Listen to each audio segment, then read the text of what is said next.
I'll be going through certain environments that I've been a part of. Just specifically, I'm currently with the juniors. I've been with our senior franchise. I've been with the junior Springboks at Junior World Cups, and I certainly have enjoyed and certainly learned a lot from those experiences. Everything that we are driving currently is geared towards our game, and we call our game model. And if I can elaborate on it, it's certainly creating an environment that we would like, and we are coaching adaptability within skill, specifically towards our skill development. And we're really trying to actually work with individuals within a high performance environment, and at least getting them to the demands of the game, and certainly to the highest level that they'd like to achieve.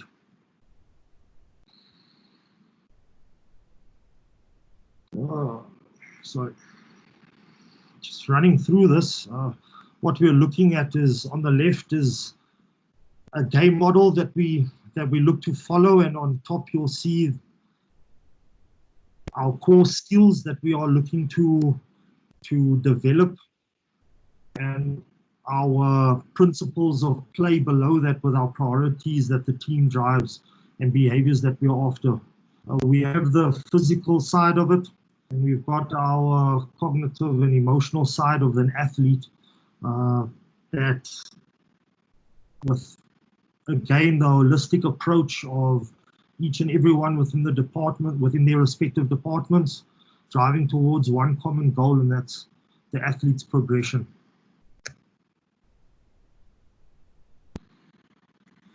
Culture precedes our game model. I don't want to lay too much detail into this, but this is very much certain activities that we have with our players, and certain interactions that we have with our players through the week. And really just getting into alignment with our planning and preparation, and then again having a look at these physical attributes, and having a look at, I mean, what state he is in, you know, emotionally, cognitively. So nurturing that environment, and I think if there's a couple of points that I could really highlight in this phrase is that we certainly, as coaches, are experiencing that we've got to go beyond the physical of the athlete. So understanding his environment that he's come from, understanding his background, understanding his household, are all factors in how we can certainly improve an individual on becoming one that can lead himself, and certainly one that can lead others within the program. I'd like to also then touch on this start with play and end with play mentality that we have in driving our game model in our weekly process. To give you a good idea, we work in cycles at the moment. Where we are going into a bit of detail is our pre-season. And for me to give you a good understanding of this is our week 7 that I'd like to share with you. And in our preparation that we've had, again, before the lockdown, within this second week cycle, it was a planned 15 weeks. We ended up having a 10-week cycle, and then having to have the lockdown.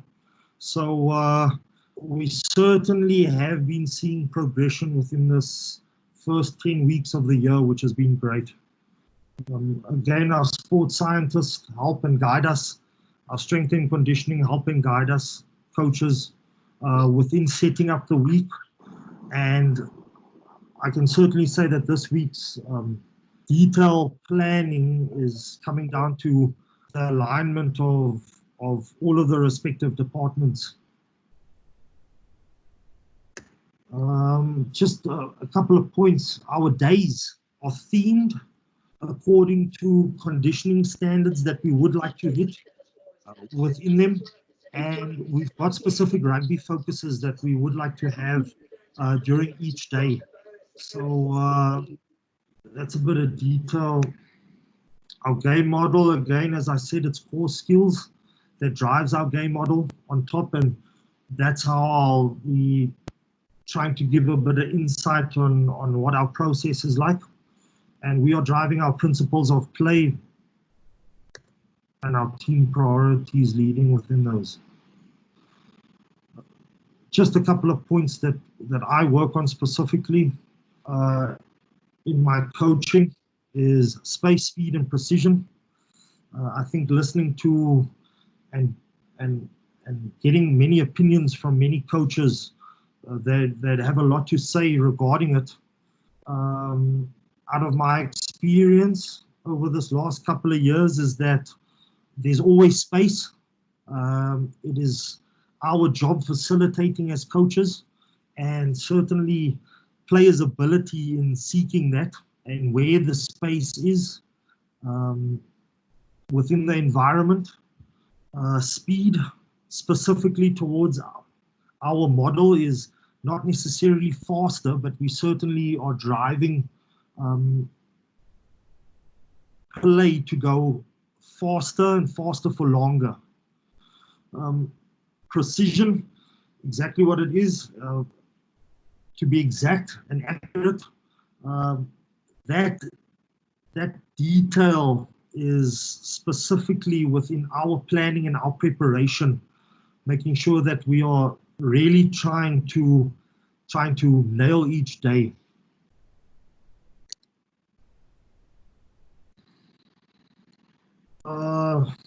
First part, and a reason why I put this in, I want to start with a game, and this was a match, our final under-21 match of last year.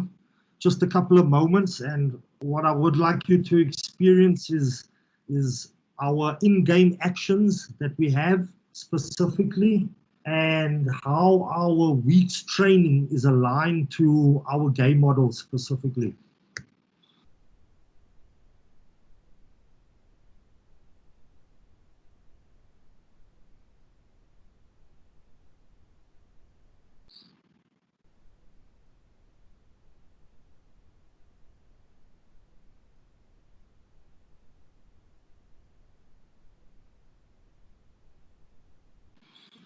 As we are running through the clip, I'm sure many of you have got experiences within your teams and within your franchises and clubs that you are with.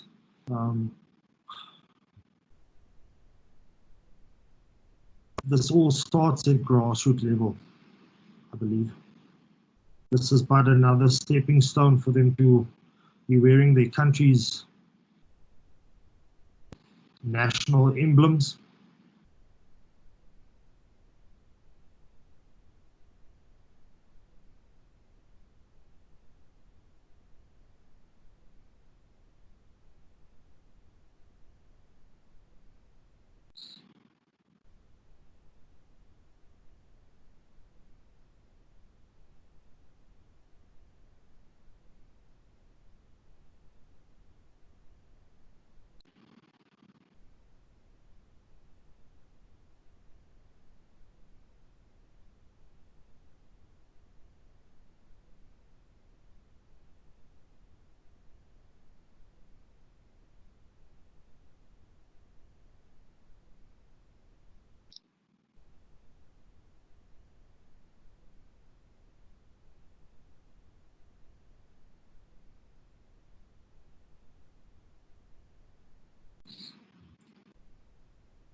I should also add before this is that I've had many rivals, also rival games in crucial matches against certain individuals on this group also.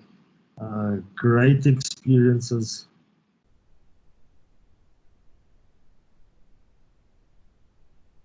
I've pulled the short end of the stick on many occasions myself.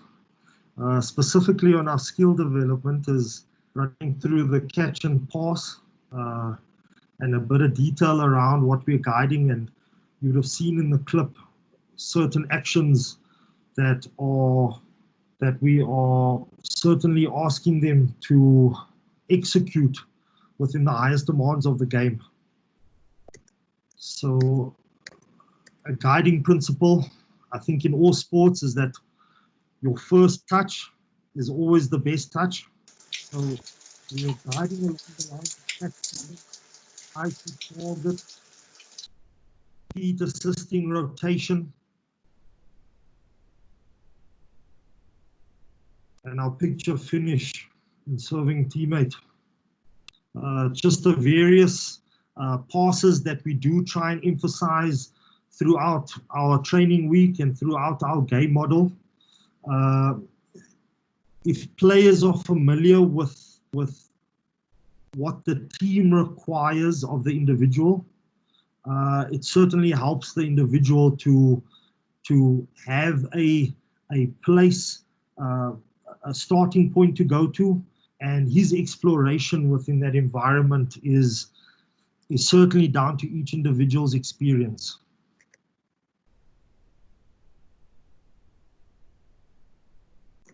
Policy that we're driving so that you can have some good understanding of our catch and pass is our ball carrier's got two decisions to make.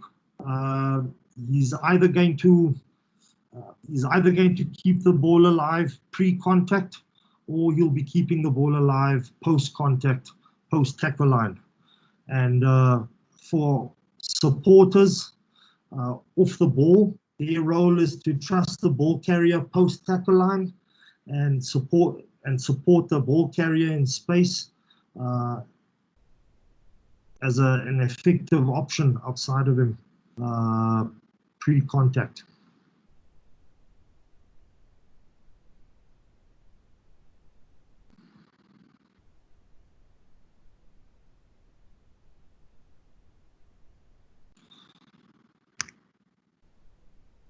Highlighted playing pre-contact and a post-contact pass. As you'll see in the clip, it's never a perfect environment, but the ability to adapt to a ball on the floor, the ability to react to play as it is happening, it is certainly a mentality that we are driving within our training week. To give you a good understanding of this week, Monday is very much an installation day for us, and slow movement patterns. Faster day will be faster repeated actions, lots of rest, high speed required on a Tuesday. So we could really push a bit of volume on that day. Intensity day, it's our shorter, more collision type day. And we're really looking for collision behaviors and actions, and it's more coming from our structured play. Fridays, this is a non-match week, so Friday is our game replacement, and this again is just supplementing physiological and, well, the technical and tactical aspects of a game.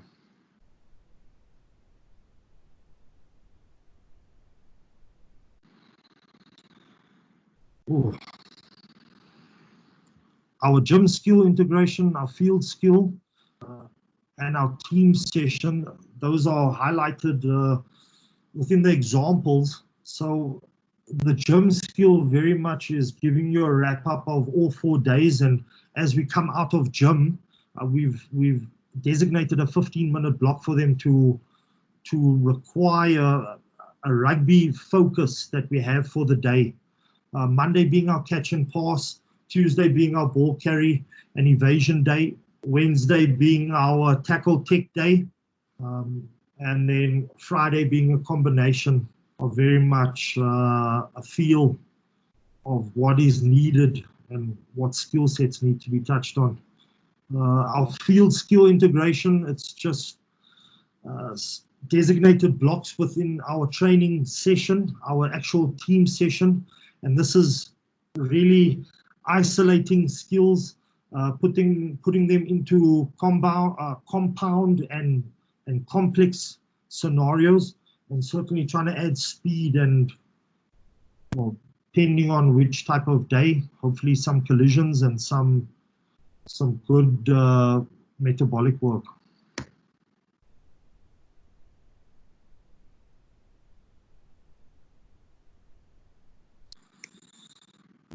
Our day one coming out of the gym, if you can see top left here, we've got individuals in a passing drill, and it's very much specific to what skill and what movement they'll be required to do within our game model and within our later sessions, whether it be in our install, our fast, or our day one, our day two, or day three model. A couple of cues that we are driving within the session is catch early and serve early. So we certainly don't want to get caught up in lots of conversation with individuals or conversation in a group context. We certainly want to be driving one or two cues that on match day we could be using similar cues and guiding players within making or just at least guiding players within the environment. So within our 15-minute block, we are certainly trying to add different elements to it. So on the right, we'd see lanes that's created by ski poles, as with cones for them to work on their movement pre. Just to run through this quickly, our team install session, and you'll see a lot of the skill sets that are trained within our gym skill integration, within our unit sessions. We'll see that coming out in our game model. This being very slow movements, and certainly just trying to highlight how would we like to prepare for the week coming.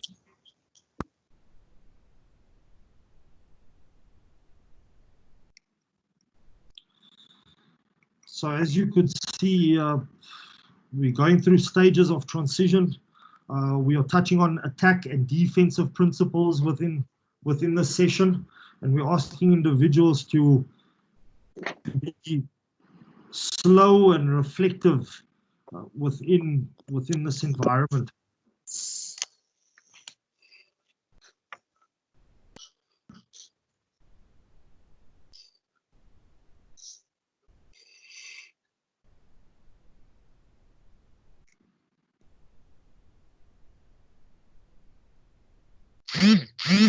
Right.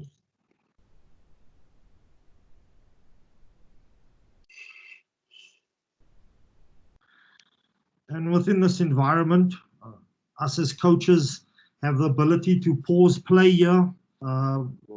We can certainly reflect on our actions and our roles and responsibilities within what the team expects. Moving over to day two, a faster focus. Our rugby focus on day two is our ball carrier, offload, and breakdown. Well, so on the left, you'd see forwards working with the ski on the side of the ski poles, and backs on the right with the shield work. We've just created a bit of space and a smaller environment for them to work in.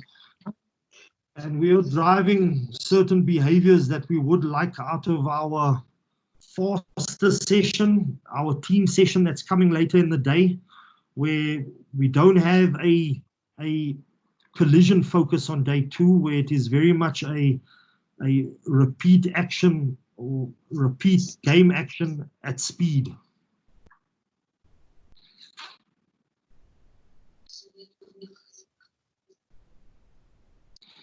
And this gym skill integration is done in 15 minutes, with them rotating between drills within 7 minutes, and it's very much for them to experience it, self-correct themselves inside of this environment, and certainly try and help their peers within this environment also. This is our integrating of skills on our faster session.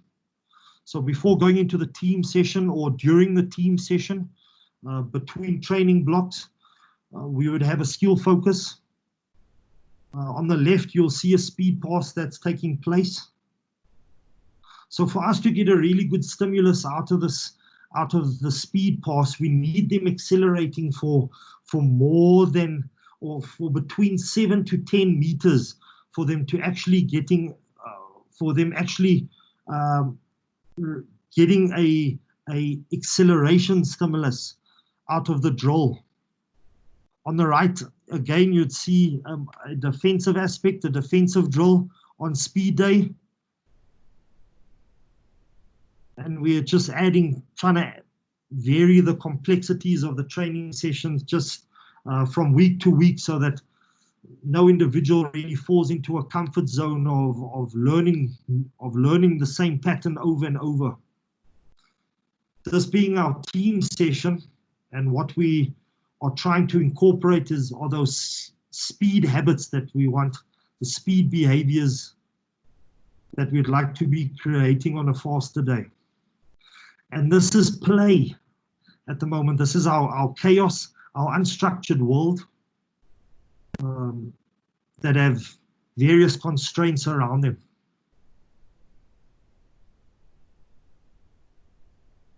We allow kicking for backs. And within our game model, it's specifically just driving on where we'd like to kick, what specific type of kicks, and what space is available for us to be executing.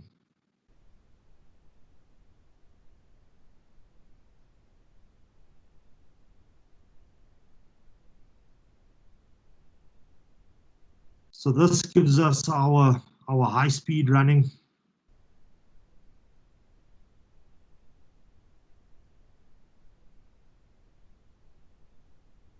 These blocks vary within time periods. So our sports science department, certainly we are trying to find physiological adaptation within players, and with their scientific guidance around trying to push players beyond certain thresholds, certainly challenges us from week to week on how we can try and certainly tweak certain drills to try and get beyond those thresholds.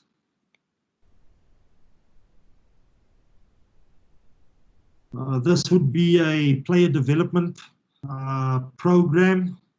So individuals that on day 3 that might not get enough contact or might not get enough training sessions, they would be working on their individual skill sets and putting themselves in various drills and trying to incorporate their skill sets within the game model. Today's focus being catch and pass, our offload principle.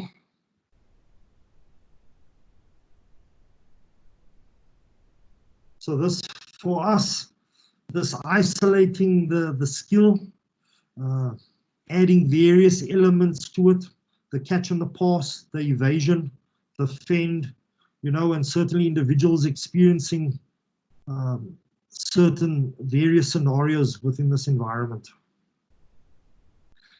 And again, this is led through self-correction, coaches facilitating this environment in asking questions on certainly what could be better the next time you're inside of that environment. And sometimes just reaffirming, what was good inside of that world as well, and what was done well, and what we'd like to keep reinforcing as good habits within that.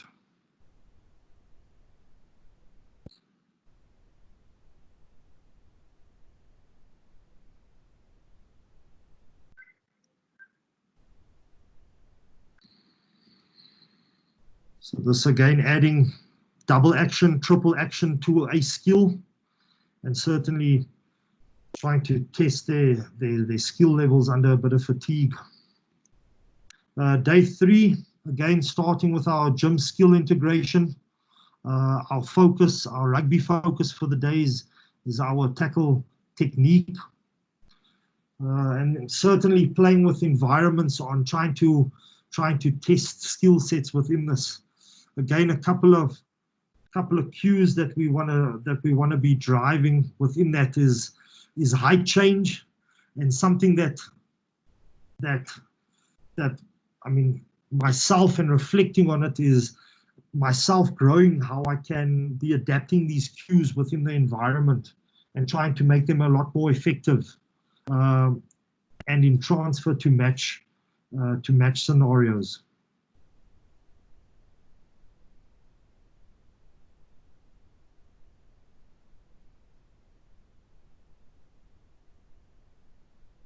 Again, integrating our skill into a team session.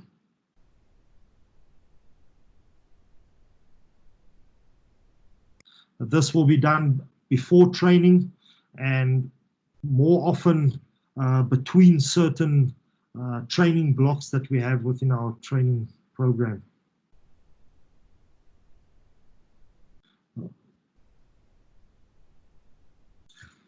Certainly day 3 being a lot more of a collision focus for us, and how do we control the collision point.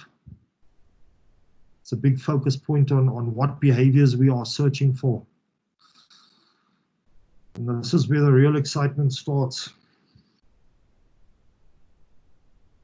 I'll build up to match. Now, this intensity day is very much simulating our match standards, 15v15, our game model being executed against, basically in constant reflection. Our preparation within a pre-season and an in-competition might vary a little.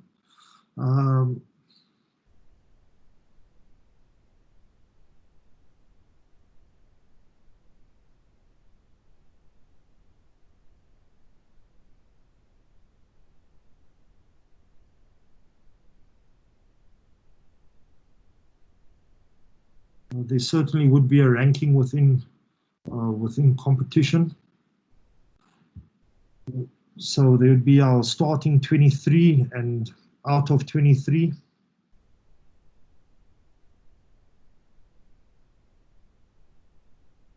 Within a pre-season, we really want to make sure that we are testing individuals inside of this environment more to their individual skill sets.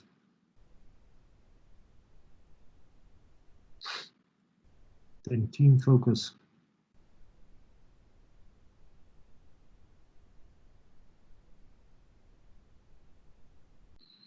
So if I can pause this there, we've got various coaches around on the training field as well. The referee is also, he's keeping ball alive constantly, and that's for us certainly trying to push them physiologically a bit further.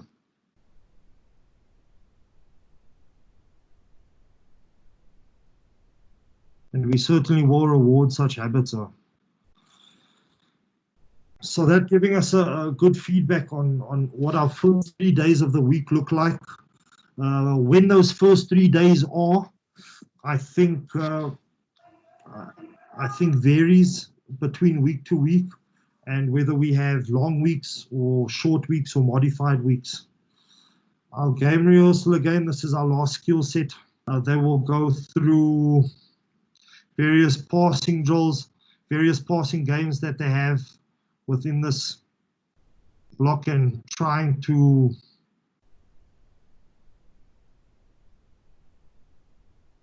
get a bit of a spirit and a competition going here within these games as well.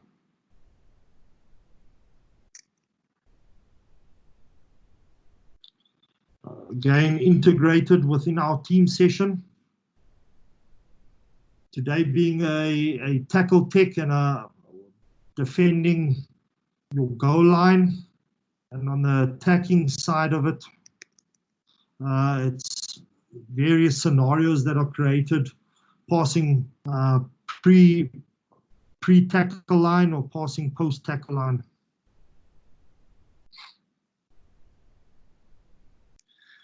And finishing off the week, this is a non-match week. We decided for our block to be a intensity-like training for this specific week. So we've got 15-15 again in a collision-based environment, in a structured environment.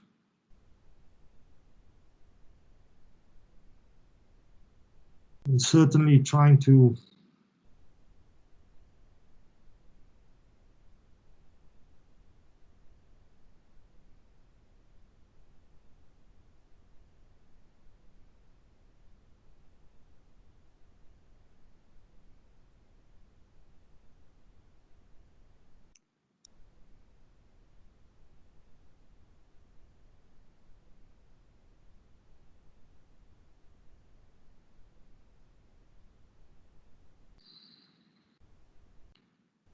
yeah, so that's giving you a bit of a feedback on what our week looks like, and trying to give a better understanding of what our week looks like and how we are integrating skill development within our training week. Is the purpose of me sharing this information. I certainly believe that this could be applied to all levels. I think that detail specifically could be varied, you know, and what information gets shared with certain individuals. And I can understand that through various age groups, there will be, through various environments, there will be certain constraints. There's certainly ways around it, and being creative and innovative in that time, as all of us have experienced in this time. Thanks. Okay, thanks, Hayden. Thanks for that. It was nice to see how everything bowls up to the match. That was good, and how a week looked like for skill development. I'm going to pose the questions to you, and I'm going to start with, do you think we're lacking a skill focus at primary school level, and what effect does it have on you guys that coach at a professional level?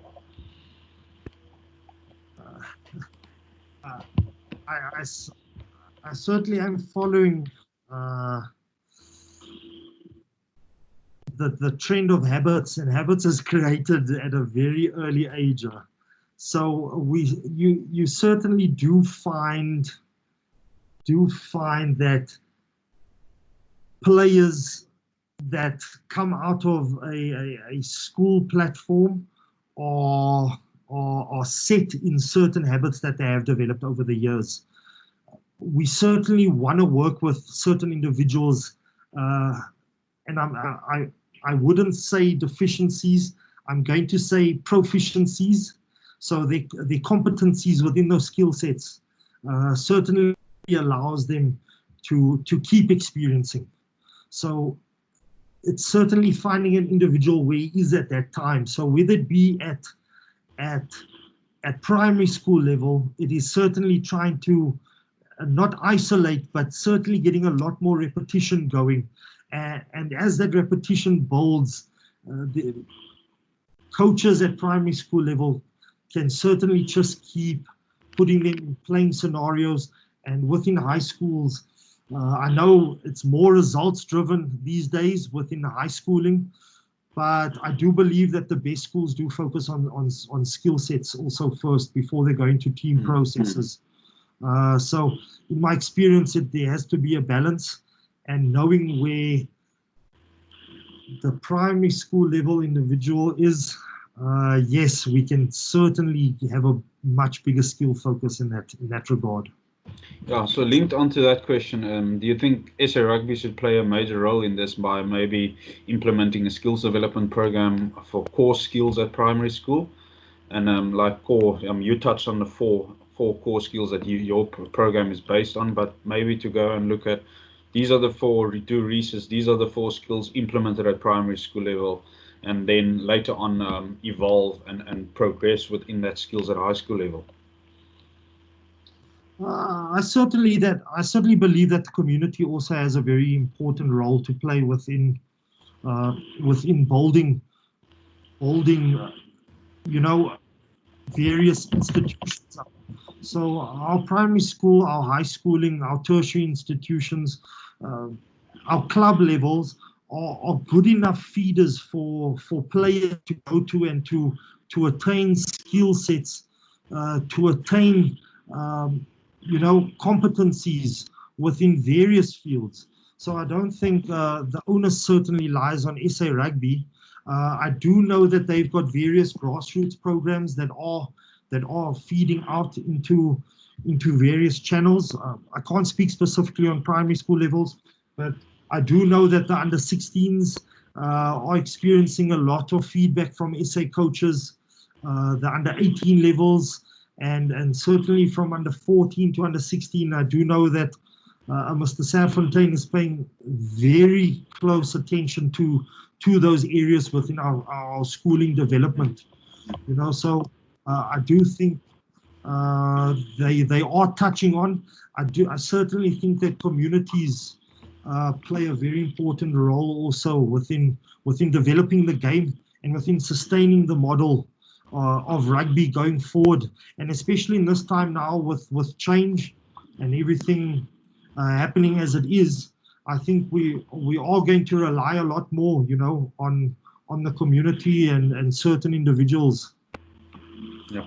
Okay. Thanks for that.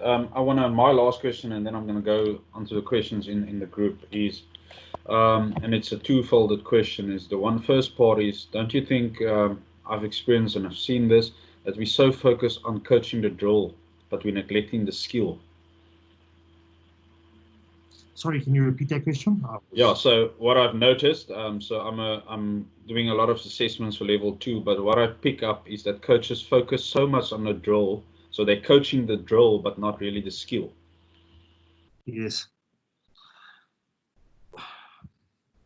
So the environment, drills are there. Drills can be used in a very positive manner. Individuals that coach within the drill, coaches that are coaching within the drill. I think that is certainly where we want to keep driving towards. So what are key factors that you would like to take from that drill specifically? And if it be a point where the coach certainly would like to isolate a specific movement, a specific mechanic, there's no right and wrong way of doing it. It is just certainly how it is aligned to the game model is what we're experiencing, and how we want that essentially looking in the big picture and within various demands of the game, whether it be physiological or physical or yeah. Okay. Then, so this is the second part of that question. Do you think there's we don't put enough emphasis on developing skills coaches in South Africa? I certainly hope that every coaching is certainly driving a skill base first. I don't think any model can survive without the skill. So I believe they say the attack puts the bums on the seats, and the defense will win you championships. But I can certainly say that there's a certain alignment within skill sets within all of the principles of play in the game model. So every coach, I do believe, is trying to upskill himself. He's trying to grow. He's trying to learn. And us as a coach, as a teacher, you're trying to create environments for individuals to flourish. So is there enough? Yes, the coaches are certainly doing a good job. Okay, so I'm gonna go into some of the questions that was posted on the group. So Chris Davies, so Chris was previously involved with the Fiji Sevens team. He said, in a typical week, how much time do you have allocated to specific individual development? How does that look? It's a traditional 10 minutes pre and post season. I know you touched on the framework, but you want specific, how much time do you spend on that? The individual development is it's constant, from feedback, from training. Within a specific week, we're certainly looking at a build-up of individual skill development, that they are focusing on their specific skill sets. They've got about plus minus two hours in the week, and that's from their personal development point after a training day, going all the way into what skills they are touching on within the specific rugby focus for the day. So individual time, we've allocated a minimum of 2 hours for an individual within a week, and those is varied up into 15-minute blocks in skill integration within the gym, and 15 minutes that we can get within a warm-up block, within a skill integration block, within a team dynamic. Okay, thanks for that.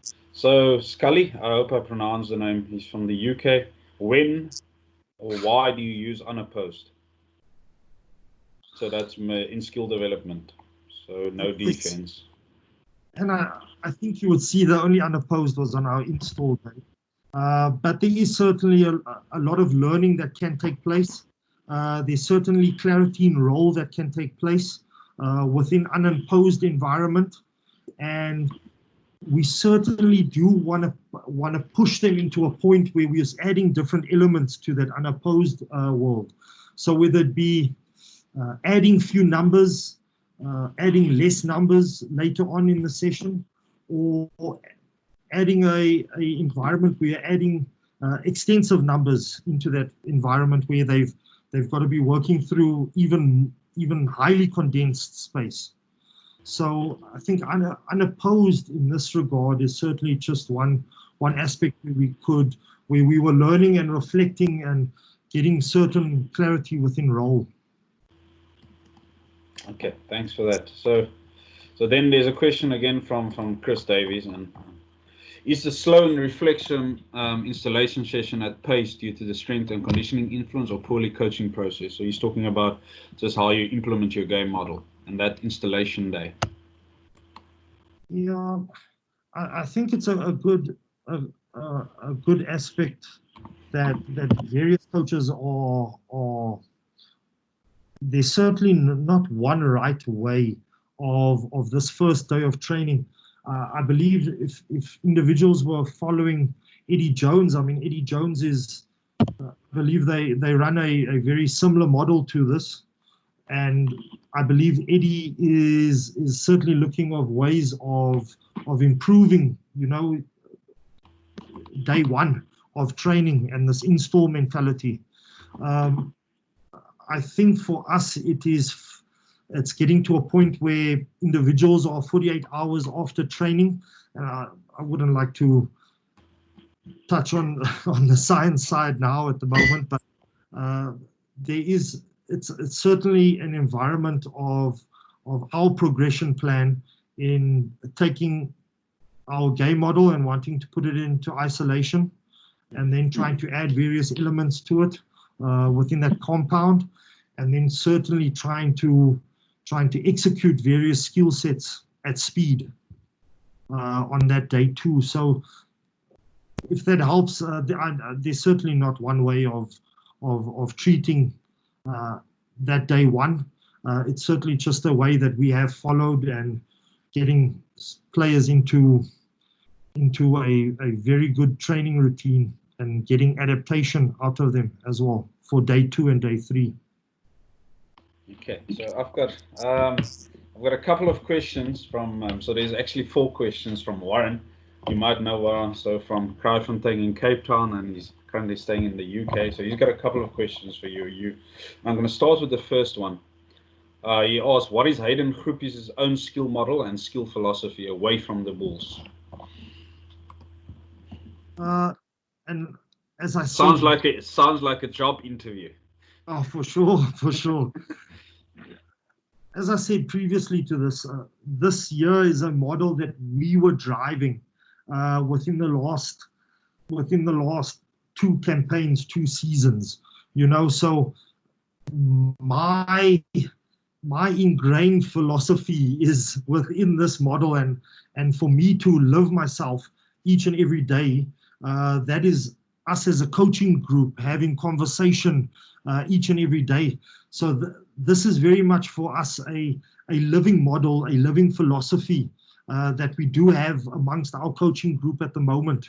And I can certainly add on to how good of a synergy we do get with trying to align all of the departments and trying to get, you know, and trying to focus the players onto what our team and what our common goal is for a specific campaign that we are going into. And various campaigns, we find ourselves in this time running two campaigns at the same time, you know, so having to swap between a senior campaign and a junior campaign, and how our training has to align within the respective campaigns that we have been in. It certainly is challenging. It's emotionally challenging. It's cognitive and mentally challenging for the player and for coach. And I can add to that is that this is a living philosophy at the moment. This is a living game model, and this is certainly not something that is set in stone. So what I can say is I live myself inside of this philosophy, inside of this game model. And whichever way we focus on going forward, it certainly does add for new challenges, and it adds for a great new learning environment for us as a company to go into, is what I can add. And I know everybody's aware of the director that has been appointed by us, and he comes with great knowledge and great background, you know, of where he's been in certain environments that he's worked in. He's a journeyman now, so we certainly are looking forward to his direction and his way of guiding the club. Okay. So the next question is, do you use a skill process based on the skill areas highlighted, or is it a reactive based on individual performance?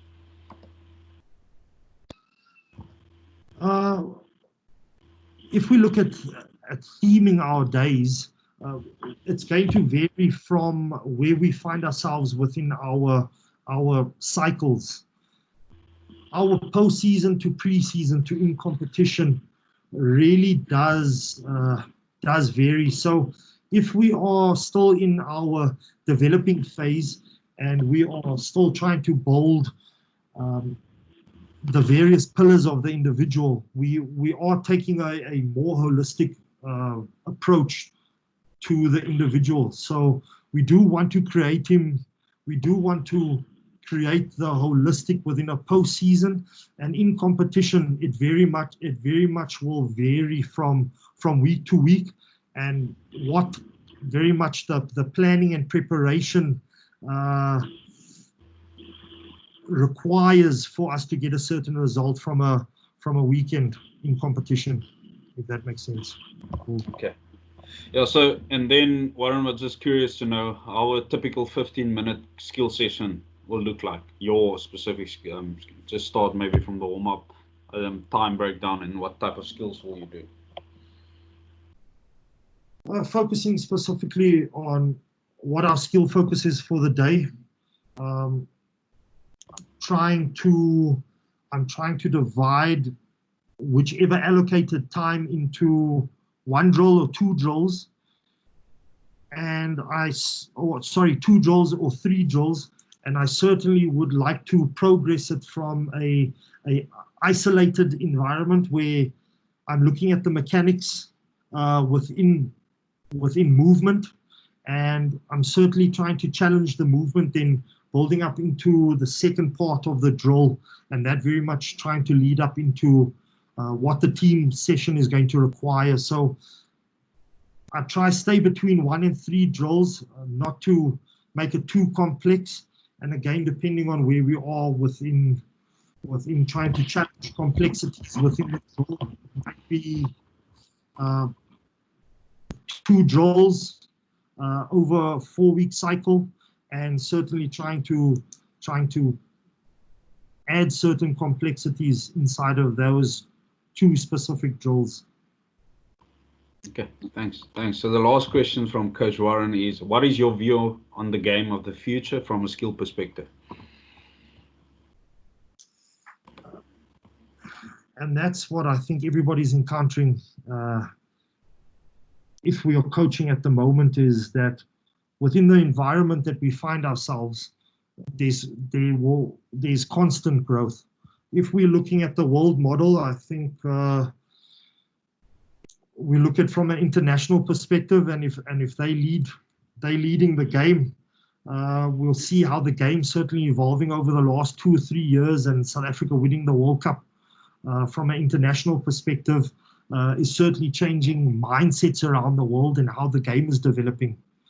I think what we will find is that certain coaches will always have a certain DNA to them and certain way of how they are doing certain things.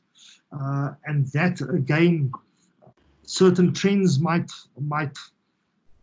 change, but a coach's DNA is never, he never lingers too far away from his own DNA. So where the game model is going is again, and I'm asking coaches to have a top-down, bottom-up approach, and skill certainly, if it being the lower end on some scales, that the development of the skill certainly will improve, certainly complement your game model. Okay, then we've got a last question. So I know Andre well. So Andre has coached at various levels and had a lot of success at junior levels. And I think that's maybe from that perspective that he asked this question. Is, as a head coach of junior teams, do you have to follow the senior team's game plans? Certainly in our planning and preparation in the week, there's certain and spoken about continuously is certain areas that we'll have to accommodate with the skill level and the personnel that we'll have on a week-to-week base from a junior perspective. The larger framework, the week is very much guided towards the senior model. So how their week is planned, our week is aligned. Our framework of the week is aligned exactly the same, and their framework for their principle of plays, we are all aligned within that environment, and we're driving that common goal. Okay, I'm going to end off, you touched on it at the beginning, and I want to just bring you back to that. Is you spoke about 4 skills. How did you come to select those 4 skills? Was it based on trends in rugby? Was it based on what you observed over the years? How did you decide on these are the 4 core skills of our program and our game model? So what was the process in electing or selecting those 4 skills?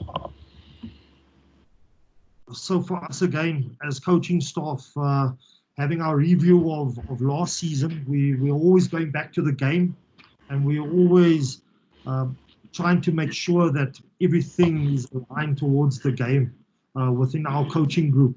So us as a coaching group, we certainly had to dissect what was done in past postseasons, in past pre-seasons leading up into competition, and where we find ourselves vulnerable in certain situations, and why we were placed in certain environments when we were, So there's certainly restrictions regarding time. There's certainly various factors regarding environments, involving players and coaching staff. So for us, getting a good picture of where we'd like to go in our postseason and preseason, and highlighting out of our game model what we'd like to achieve tactically and technically within that. That was within our planning and preparation over our cycles as a whole, as a bigger picture. So those 4 skills came essentially out of our debrief, and in saying, key skill sets that we need junior players to be at least proficient in,